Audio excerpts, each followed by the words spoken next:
we can start now.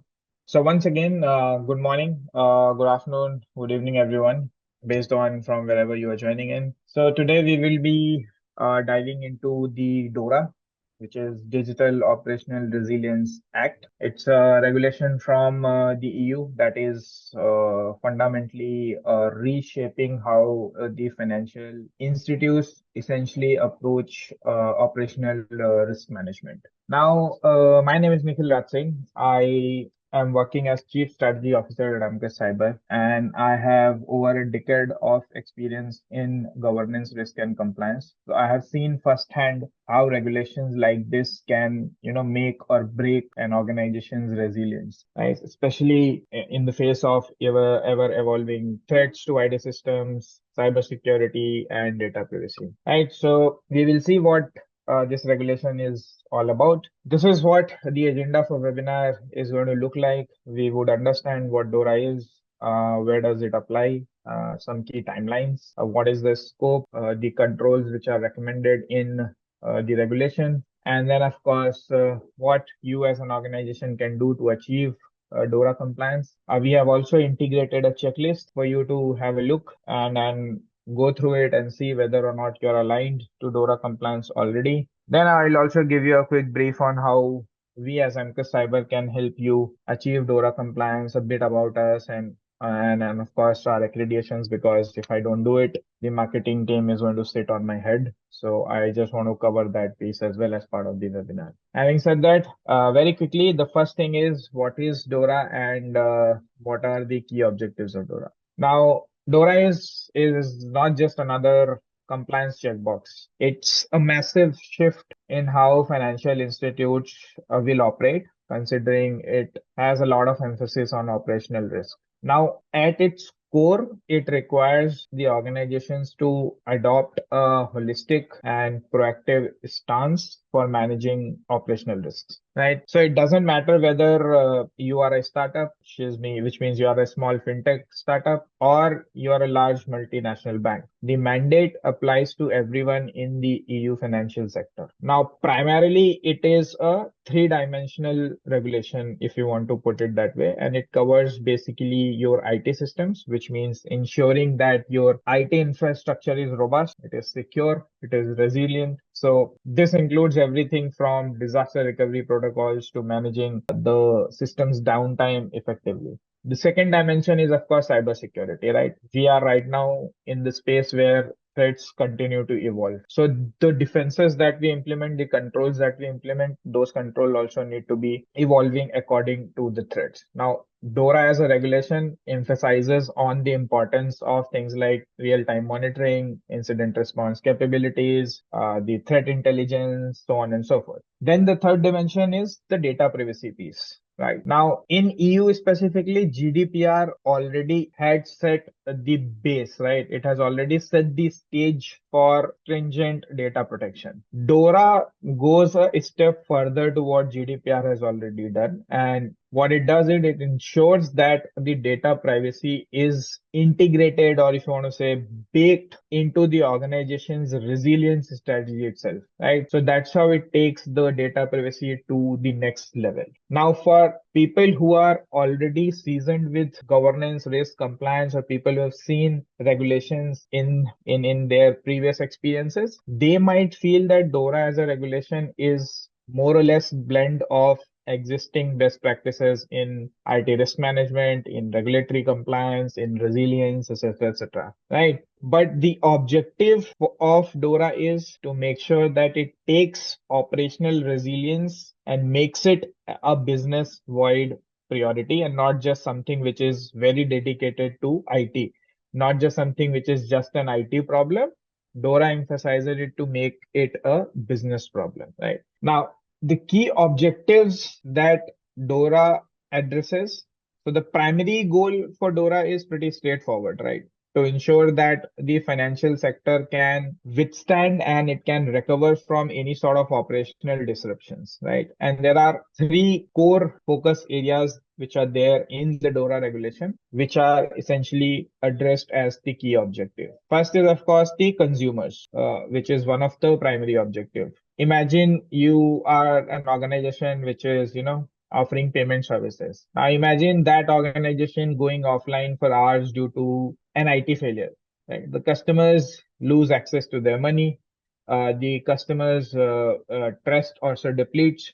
There are reputational damage, of course, which will come as a byproduct. Right? So DORA ensures that financial institutes have the resilience to keep their services running smoothly, protecting their end consumers from any sort of disruption, which is the first objective. The second objective, of course, is safeguarding the investors. Right. So from an investor's standpoint, an operational risk essentially can translate into financial losses. It can translate into uncertainty, right?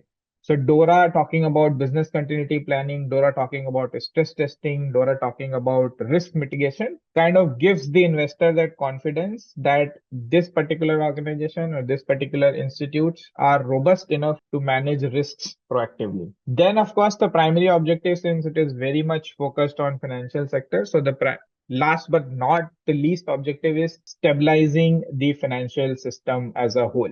There can be cases where disruptions in one financial institution or one major organization can ripple through the entire financial sector, right? Think of, let's say, supply chain vulnerabilities.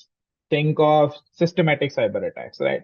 So by enforcing resilience at every level, DORA minimizes the likelihood of these, what you call in cybersecurity, the domino effects, right? So it minimizes the likelihood of these domino effects. Now, you can, a practical example, if you want to just relate, in 2022, the SolarWinds cyber attack, people from the cybersecurity background would understand that the SolarWinds cyber attack essentially highlighted that vulnerabilities of even the most sophisticated organizations, right, can cause a massive damage to other organizations which are getting some sort of services from these companies or from these organizations, right? So DORA steps in by managing the third party risk management. It talks about continuous monitoring of the service providers, right? So it reduces the chance of SolarWinds sort of incidents escalating into a systematic crisis, right? So the idea of this slide was to give you a glimpse of what DORA is, why it came into existence, what are the key objectives of DORA.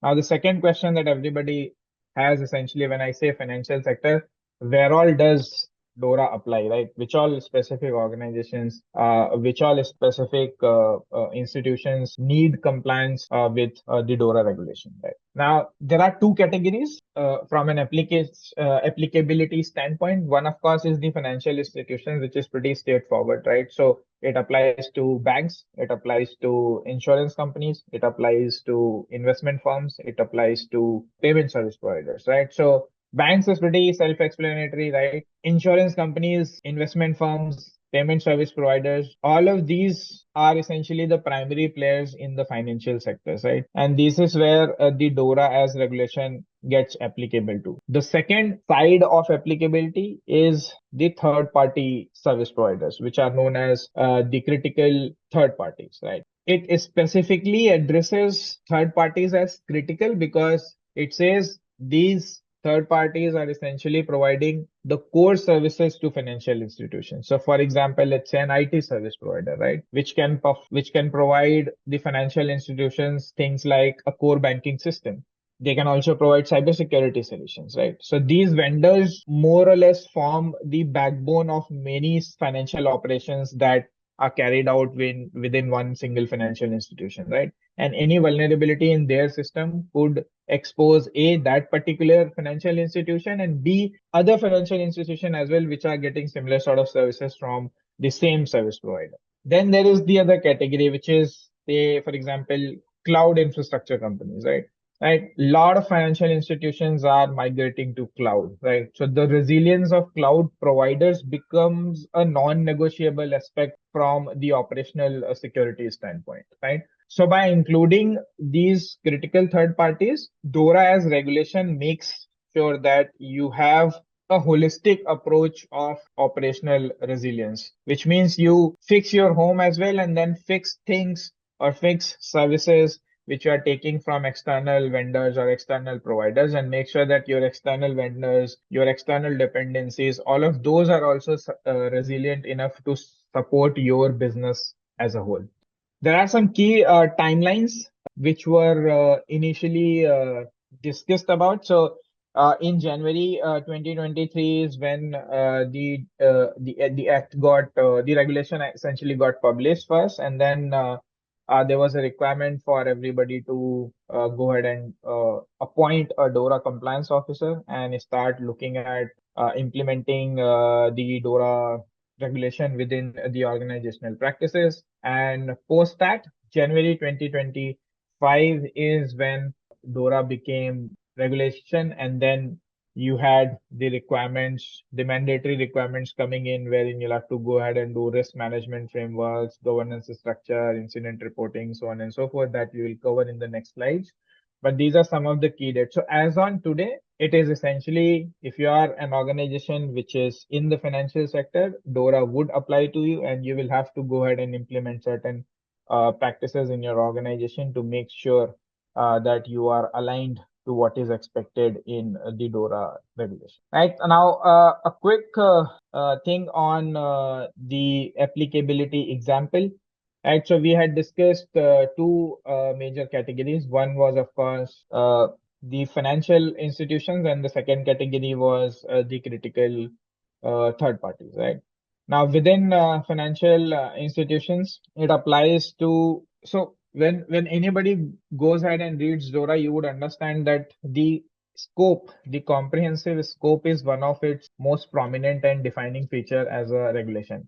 So it doesn't just focus on financial entities, it also addresses the critical uh, ICT dependencies, right? Then it also makes sure that anything which is any financial institution that is having some sort of dependency on the third party technology partner, from an operational risk standpoint, they cover the third parties too, and of course, they cover the organization itself as well. Now, the financial institutions are termed as regulated financial entities, right? So it applies to any organization operating within the EU's financial sector, right? And it covers entities such as banks, payment service providers, insurance companies, investment firms, crypto asset service providers. Then the second category is the third party ICT providers, right?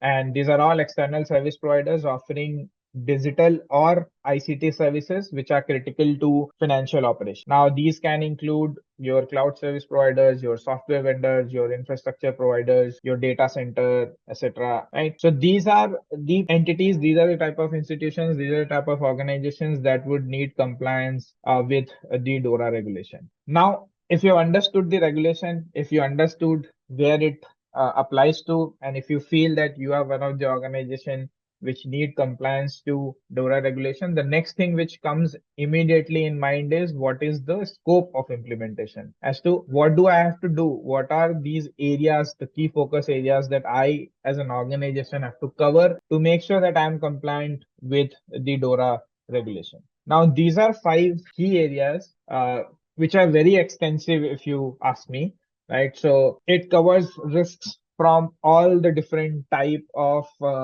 dimensions, and make sure that everything and anything with regards to resiliency of the organization is covered as part of the regulation, right? So there are five core dimensions of the DORA scope. One is, of course, the operational risk, which is the core of DORA, right? At its core, it tackles operational risk, which means the unexpected events that can disrupt a financial institution's ability to operate effectively, right? So these can include things like system failures, process breakdowns, or even human errors, for example, right? So by focusing on operational risk, DORA as regulation ensures that institutions are prepared to handle disruptions proactively rather than reacting to it once the disruption has already happened. The second dimension is then IT systems, and within IT system it covers security, resilience, and availability as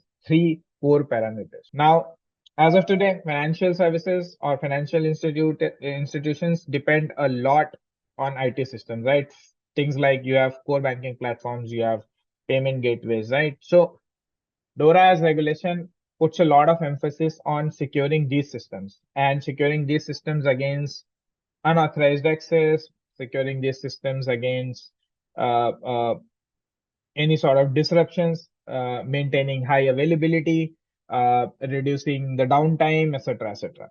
Right. So, which is the second dimension. Then you have cybersecurity. And now, in the cybersecurity, the focus is on threat identification, prevention, and response, which means DORA expects organizations to have robust mechanisms for identifying threats, implementing some sort of preventive measures, and then responding to mitigate the impact of any cyber incidents if they face. Right. So, more like a three-layer defense system: the awareness, the preparation, and then, of course, the action, which is where the identification, prevention, and response comes into play. Then, of course, the fourth dimension is data privacy, right? Data, of course, for financial sector is the lifeblood, right? So for them, ensuring that it is protected and it is being used responsibly is very critical. DORA on its core also aligns a lot with other regulations like GDPR, right? So it expects organizations to safeguard sensitive information, use it responsibly, right? So this is done to ensure that there is trust among customers, there is trust among stakeholders, while also minimizing the risk of potential data breaches. The last dimension is the third party risk, which is where you would see as an organization, financial sector always has a lot of dependency on the third party providers for things like cloud platforms, for things like softwares, for things like cybersecurity services, audits, etc., etc. As a regulation, DORA mandates organizations to have some sort of comprehensive approach to manage these third party risks. Now, this approach needs to include things like regular assessment. You need to have contractual safeguards. You need to have contingency planning, right?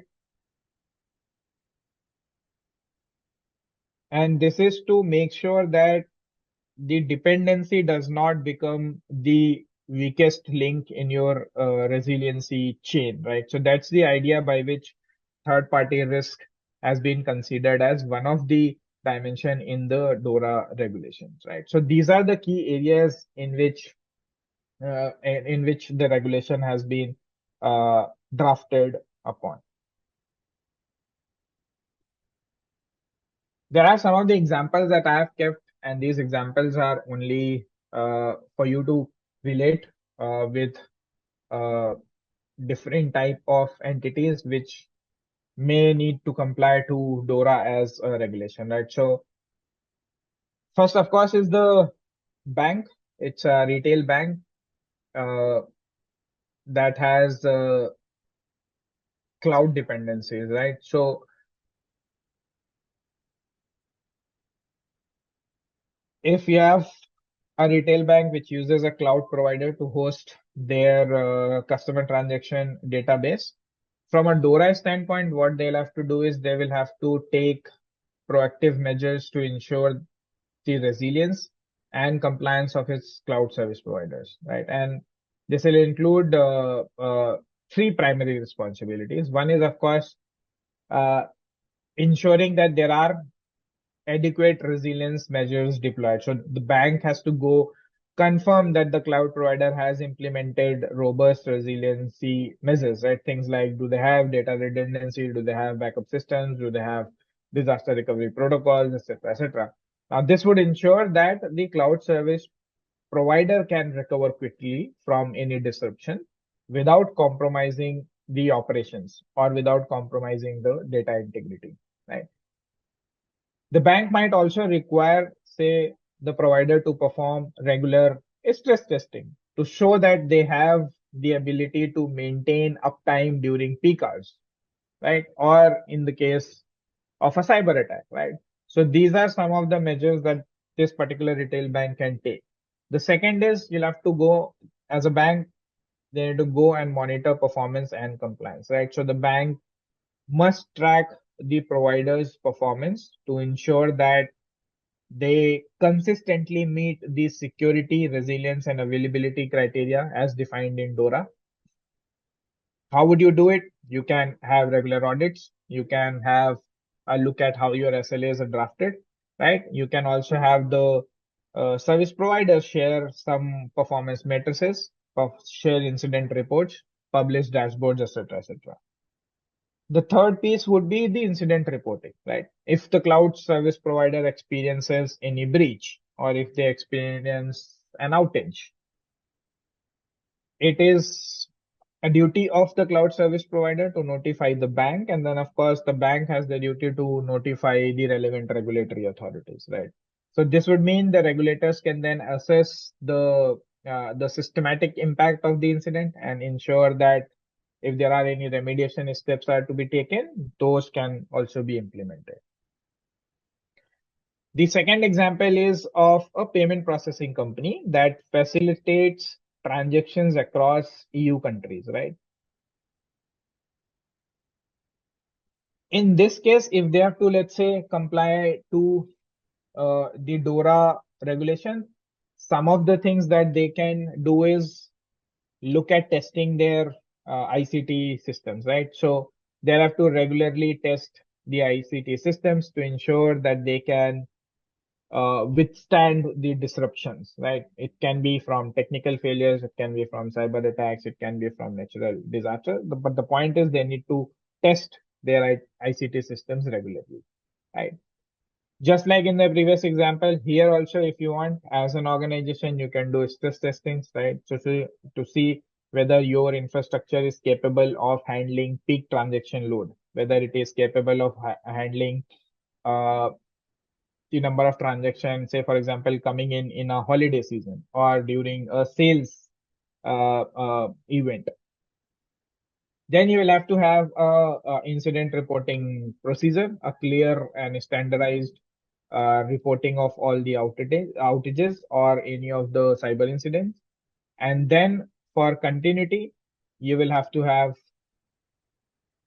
robust backup or disaster recovery systems that can restore operations in the event of a disruption, right? Now, this could involve having redundant data centers located in different regions. You can also have real-time failover mechanisms, right, to ensure that transactions can continue without any delay. The next example is of a health insurance firm, right? A sector where protecting the sensitive information of the policyholder is paramount, right? So if they, for example, imagine the firm falls victim to a ransomware attack that locks access to all of these critical records, right? So DORA as regulation clearly lays out certain requirements for these sort of situations to ensure that you can respond to these situations swiftly and make sure that in your infrastructure becomes resilient to address any sort of these scenarios in future if they occur again, right? Now, what are these requirements which have been laid out in DORA is one, of course, immediately notifying to regulatory authorities, right? So as soon as the attack is identified, the company is then required to notify the relevant regulatory authority, right? So they can outline how many records were affected, whether any data was exfiltrated, any immediate steps that they have taken to secure their systems, so on and so forth. Second thing is they'll have to go ahead and do a post-incident analysis, right? So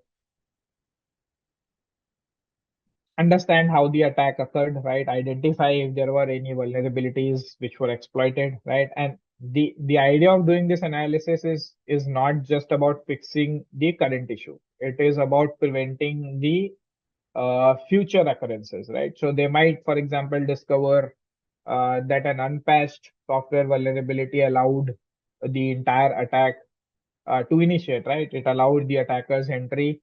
So they can probably go back, look at their patch management policies and implement much more stricter patch management policy on the ground. Then you will have to, as an organization, go ahead and do uh, regular cybersecurity testing. Now, this is because DORA emphasizes that uh, preventive measures should already be in place, right? So regular cybersecurity testing, things like doing penetration testing, doing vulnerability assessment, doing red teaming, should be part of the ICT security framework, right? The next scenario is of a investment firm, right, that outsources its trading platform to a third party vendor, right? So this also is more or less related to how you go ahead and manage the third party dependencies. Things from DORA standpoint that you will have to do the key things that you'll have to do from DORA standpoint is contractual agreements, right? So as an organization, you'll need to have clear contractual agreements with the vendor, right? Clearly mentioning vendors' responsibility to implement appropriate resiliency measures, right? So you can mention things like vendor to have robust cybersecurity protocols, they need to have DR plans, they need to have the guaranteed uptime is in place, right? And then you can also go ahead and outline in the agreement saying that it's vendor's obligation to comply with DORA regulation too, right? So for example, if the vendor operates across multiple regions, you as an organization must ensure that the vendor has mechanisms to guarantee service availability even in the event of a regional disruption, right? Even if there is no service given in that particular region, they should be able to support your operations by any other backup or any other site. Then you would also be responsible for overseeing the vendors' risk management practices, which means you will go regularly audit the vendor systems, review their security measures, ensure that their risk mitigation strategies align with what your operational requirements are, right? Then what if the vendor faces a cyber attack, right?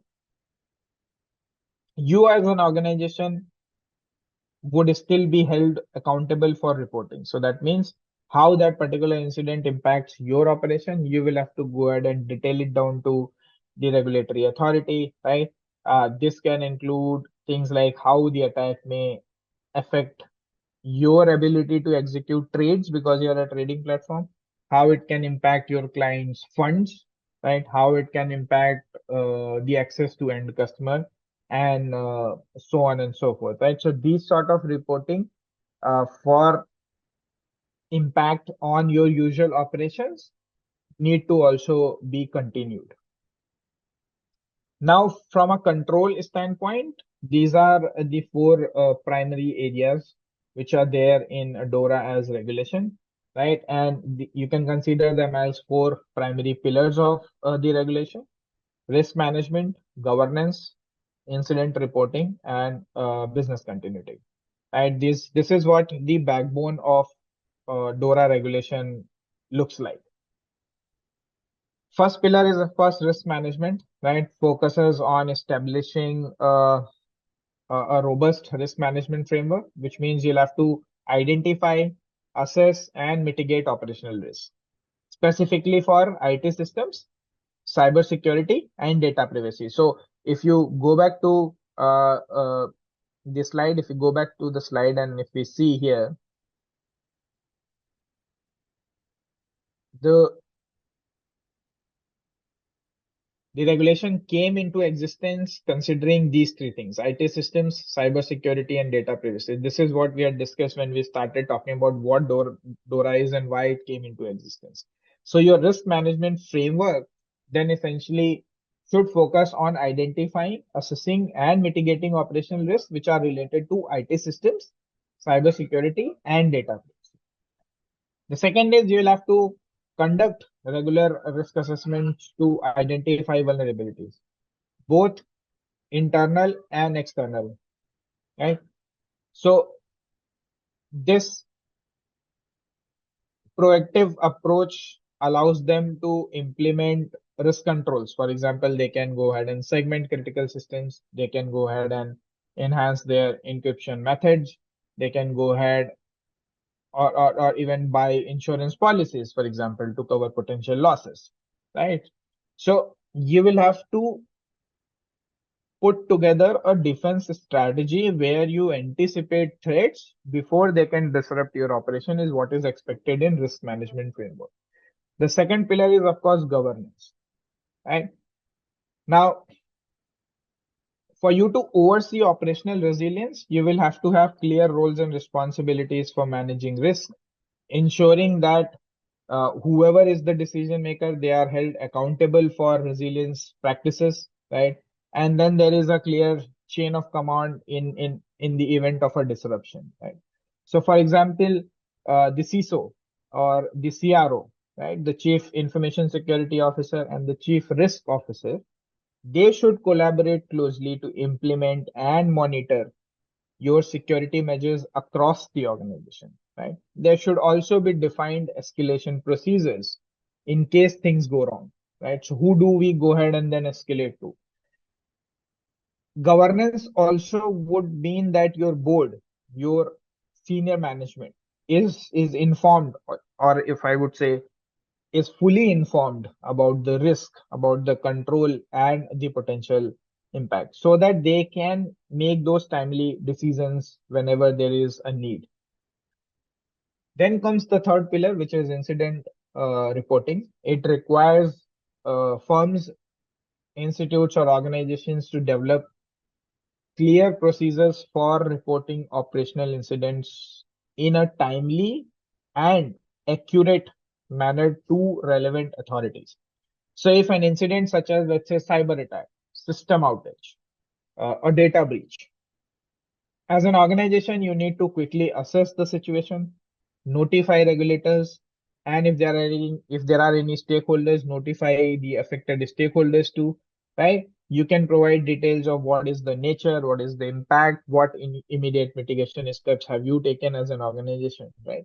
So now, usually when people talk about this pillar, the understanding is it has to be a quick reporting, right? Now, quick reporting is not only about compliance, it's about transparency, right? Ensuring that regulators can help guide the organization in responding so that this incident does not escalate to something catastrophic, right? That's the point.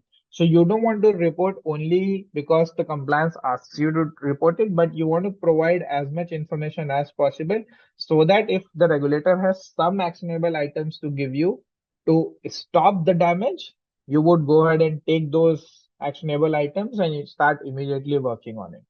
Right? The fourth pillar, of course, is the business continuity. This means pretty self-explanatory, ensuring that your business operations can be maintained and restored during disruptions. Right. So this is where you have things like disaster recovery plans, your redundancy, your crisis management, etc. So you need to, as an organization, you need to have strategies. And when I say strategies, these are well tested and well documented strategies for things like backing up all your data, alternative communication channels, right? Operational continuity plans, so that you keep your critical services running even when things go south, for example, right? So a quick example can be, let's say, in the event of a power outage, right? So the bank should be able to continue providing online banking services through their cloud infrastructure or through some other alternate data center, which is say geographically distinct, right? So these are the type of scenarios that would get addressed in the fourth pillar, which is the business continuity pillar. Now, as an organization, how would you go ahead and achieve DORA compliance? So the first step in achieving DORA compliance is conducting a comprehensive assessment of your current processes, your current controls, and your current infrastructure. This means looking at how your organization currently handles operational risks, IT systems, data privacy, and third-party dependencies. Right? Now, the goal of doing this is to identify if there are any gaps in your practices. For example, whether it's an outdated software, whether you do not have sufficient risk management strategies, whether there is no clear governance, right? So A gap analysis will show you exactly where you stand, which areas need attention for you to align with what is expected in DORA regulation. Once you have done that, the next thing that you do is develop a strategy, right? So once you have identified the gaps, you would start working on a strategy to address those gaps, right? So this can have things like you define a roadmap to achieve the DORA compliance. You set which are the top priority items which needs to be addressed immediately, which are the lower priority items which can take much more longer time, right? To give you an example, let's say if your gap assessment, which is the current state assessment, reveals that your incident reporting procedures are lacking, right? So your new strategy is going to be to revamping the reporting process, right? You will have clearer timelines defined for, say, notifying for incident. You will have clear procedures for escalating an incident, right? So all of this is something that you would document when I say develop a strategy. Now, this will also outline if you need some resources, if you need some timelines for implementation. Once the strategy is in place, you move to the next step, and which is what is step 3, which is where you implement the necessary controls, you implement the policies, you implement the procedures to meet DORA's requirement, right? So you might need to, for example, implement better cybersecurity controls. You may have to rework on your access controls. You may have to rework on your agreements with your service providers. You may have to redefine how you measure performances of your service providers, so on and so forth. All of these will be is what would form as part of implementing the controls. And once that is done, the next is you have now achieved compliance to DORA, right? But it's not one and done kind of an activity, right? It requires continuous monitoring like any other compliance framework, standard, or regulation. So you will have to set up a robust monitoring system for tracking your progress, ensuring that your systems remain resilient, right? You identify if there are any new risks, go ahead and address those risks. Now, this is where you would have things like doing regular audits, doing performance reviews of your vendors, doing periodic cybersecurity assessments to ensure that your resilience measures remain effective over a period of time. So this is the 4-step approach that you can take as an organization to achieve compliance with the DORA regulation. All right, so this is a quick checklist that we have prepared for you. For the benefit of time, I would not go through with the entire checklist, but we would of course send you this material after the end of the webinar. There is a link. You click on the link, and you would be able to get the entire checklist. Now, what I want to, of course, address is once you read this checklist, and if you are an organization which is, let's say, compliant to ISO 27001, or if you are an organization which is compliant to NIST CSF, for example, you would see that a lot of controls, a lot of regulations, a lot of expectations which is there in DORA can be mapped to the controls of ISO 27001 or NIST CSF, right? We have, of course, prepared a handbook internally which does the mapping of NIST controls and ISO controls with what is expected in DORA, right? If you are also an organization which is compliant to any of these frameworks or standards, please read through DORA checklist and try and map it to your existing compliance standards or frameworks which you have implemented in your organization. And then go ahead and only address what is the delta, things which are not covered in your existing compliance frameworks and standards. The primary focus, the top priority items would be those items. The rest everything can be managed by your existing cybersecurity framework, right? So with that being said, I would quickly give you a brief of what we as an Ampcus Cyber can do if you are an organization looking to achieve compliance with DORA. So if you remember the 4-stage process that I spoke about for achieving compliance, we come in and be partner in all of those four stages. So we can be the organization that can do your current state assessment, right? We can help you identify gaps. Once we identify the gaps, we can also help you document the strategy. We can also help you remediate if there are any gaps that needs to be remediated. We can also then go ahead and help you implement controls, right? If there is a new process, if there is a new policy, if there is a new tech which needs to be deployed, we can cover all of these three. Then, of course, continuous monitoring is where we can come in, do regular periodic audits. We can monitor your compliance to the DORA regulation, right? So from an end-to-end kind of a support is what you can expect from us if you are an organization which is looking to get compliant with the DORA regulation, or if you're finding it difficult to get yourself aligned with what is expected in the DORA regulation. All right, so that brings us to the end of the DORA regulation discussion. I will give you, we have what, 10 more minutes. So you can quickly type in your questions in the Q&A box. I will address those questions, and parallelly, I'll also give you a brief of, a short brief of what Ampcus Cyber is. So we are a full-fledged cybersecurity services firm, close to 1,000 odd professionals, primarily dealing into cybersecurity consulting slash audit work. We are operational in over 20 locations at this particular point in time across the globe, right? So we have our offices in all of these locations. We have our people sitting in all of these locations to take care of both business and delivery related work for us.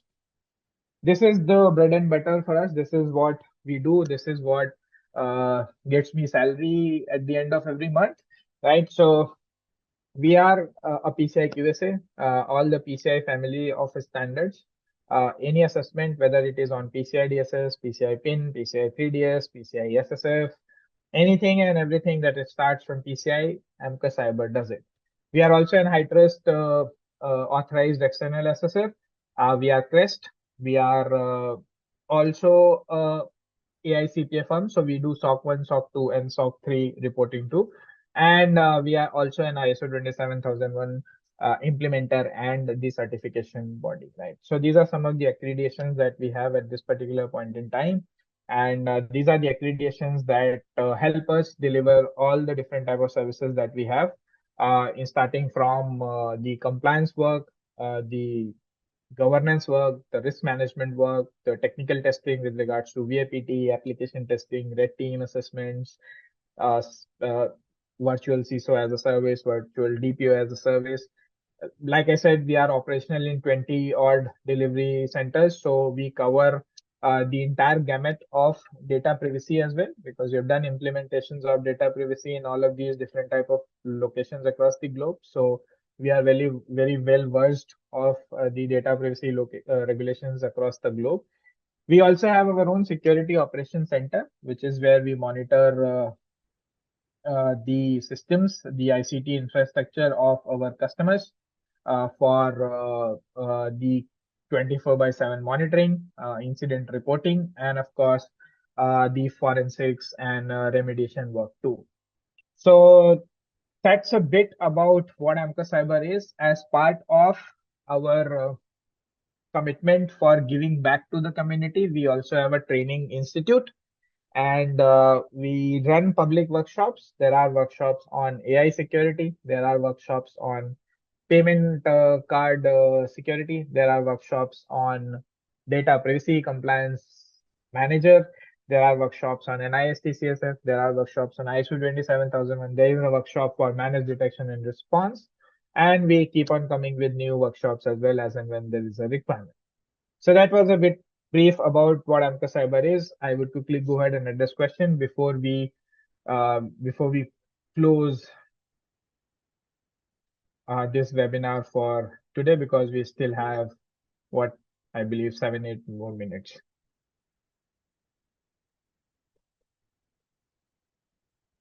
All right, so the first question that I have received is if an organization is BFSI and listed in SEBI, will DORA be applicable? DORA could be applicable depending on whether you operate within EU, right? So applicability of DORA is dependent on three things. There is jurisdictional scope, which is DORA applies to all financial entities operating within the EU, including their subsidiaries, their branches, or any operations that directly or indirectly serve EU markets. Then there is regulated financial entities. I had already shown you the list. Banks, insurance companies, investment firms, payment service providers, right? And then the third party ICT providers, right? So if you fall in any of these three criteria, that should answer your question whether or not you need to comply with DORA or you can just pass the regulation. The next question is, in the case of incident reporting, does both the third party ICT provider and the financial institution have reporting obligation? Yes, both the financial institution and the third party ICT provider have incident reporting obligation under DORA, but their responsibilities differ based on the roles. For example, financial institutions are primarily responsible for identifying and reporting incidents, right? Assessing the impact, coordinating with the third party providers, doing the post incident analysis. Whereas the third party ICT providers reporting obligations is to notify the financial institution, provide the necessary information so that the financial institution can then assess the impact and fulfill their reporting obligation and ensure the transparency, right? As the third party providers are required to maintain transparent reporting channels for incident and vulnerabilities with their customers, right? Right. What is the next question?